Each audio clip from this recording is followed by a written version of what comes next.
سلام، یه غذایی آوردم که راحت تر از پیتزاست و خوشمزه تر از پیتزا، با یه لیوان شیر و یک کاسه قارچ، یک کاسه آرد، 3 عدد سوسیس، 2 عدد گوجه فرنگی، 2 عدد تخم مرغ، به مقدار لازم خمیر مایع، شکر، نمک و یک نصف فلفل دلمه‌ای و یه لیوان آب ولرم. اول تخم مرغ رو میشکنیم و داخل ظرف میریزیم، بعد با همزن خوب همش میزنیم که کاملا رنگ تخم مرغمون زرد بشه، همونجوری که توی تصویر میبینیم. یادتون نره بچه ها بنده رو لایک کنین، کامنت بذارین برام و ساب کنین. همونجوری که میبینین خوب هم میزنیم تخم مرغمونو که کاملا با سفیده مخلوط بشه و یک دست بشه. بعد از اینکه هم زدیم میایم بهش شیر ولرم رو اضافه میکنیم و خوب همش میزنیم.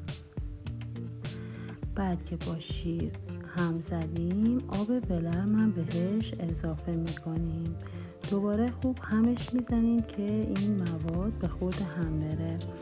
بعد شکر رو اضافه میکنیم، هم میزنیم. بعد خمیر مایع رو بهش اضافه میکنیم، بعد نمک رو اضافه میکنیم و خوب همش میزنیم که این مواد کاملا حل بشه. بعد 600 گرم آرد رو بهش اضافه میکنیم. یادتون نره این مواد نباید خیلی سفت بشه. بعد از اینکه این مواد رو درست کردیم به مدت نیم ساعت میذاریم داخل یخچال استراحت کنه تا خودش رو کاملا بگیره.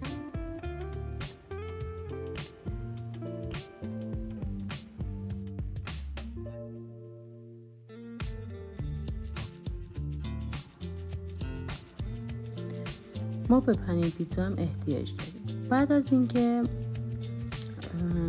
مواد داخل یخچال گذاشتیم سوسیس ها رو پوست میکنیم و خوردش میکنیم به این صورتی که توی تصویر میبینیم.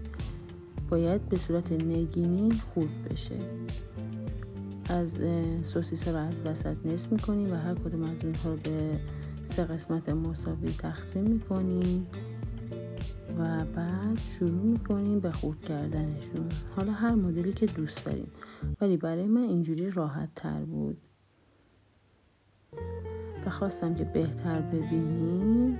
آروم آروم انجام دادم که شما راحت تر انجام بدین.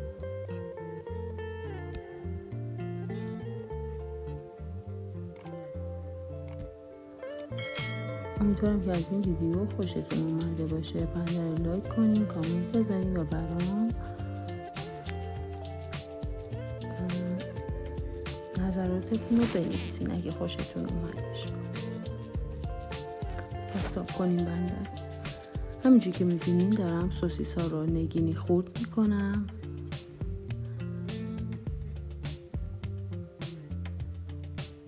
به این صورت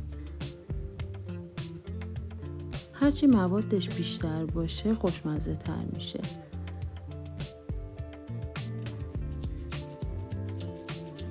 بعد فلفل دلمه‌ای رو هم به صورت نگینی خورد میکنم. همونجوری توی تصویر میبینین میتونین برش بدین یا حتی میتونین رنده هم کنین، هیچ فرقی نداره، بستگی به سلیقه خودتون داره. ولی خب نگینی کنین هم خوشگل‌تر میشه هم خوشمزه تر، چون کاملا میتونین طعم فلفل رو توی دهنتون حسش کنین. بعد از اینکه فلفل رو نگینی خورد کردیم نوبت گوجه فرنگیه. گوجه فرنگی رو از وسط نصفش میکنیم و اون هم به صورت نگینی خورد میکنیم. به این صورت برش دادیم و شروع کردیم به خرد کردن گوجه ها. خیلی راحته. یه چاقوی تیز بردارین که راحت تر بتونین این کار رو انجام بدین.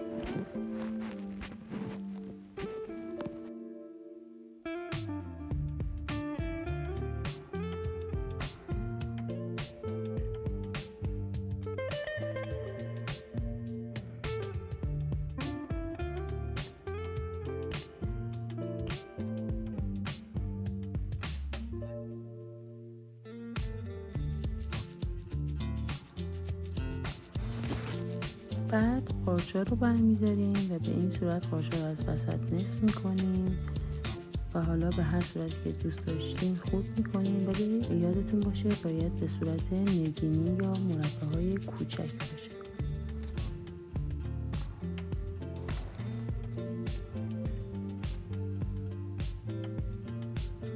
اگه طعم قارچا دوست ندارین میتونین حذف کنین از غذا.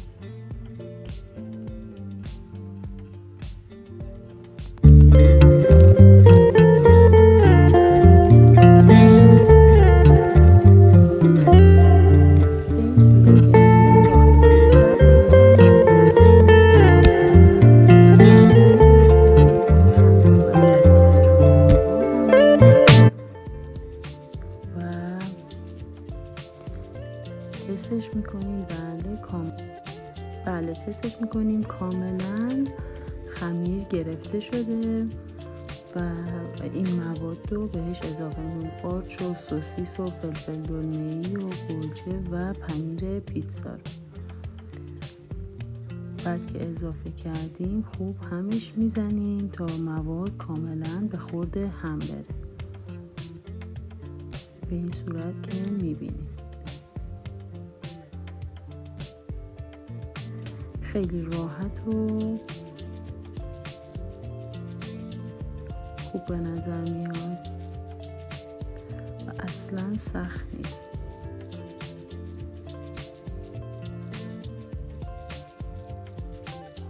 خب مواد ما کاملا آماده شد.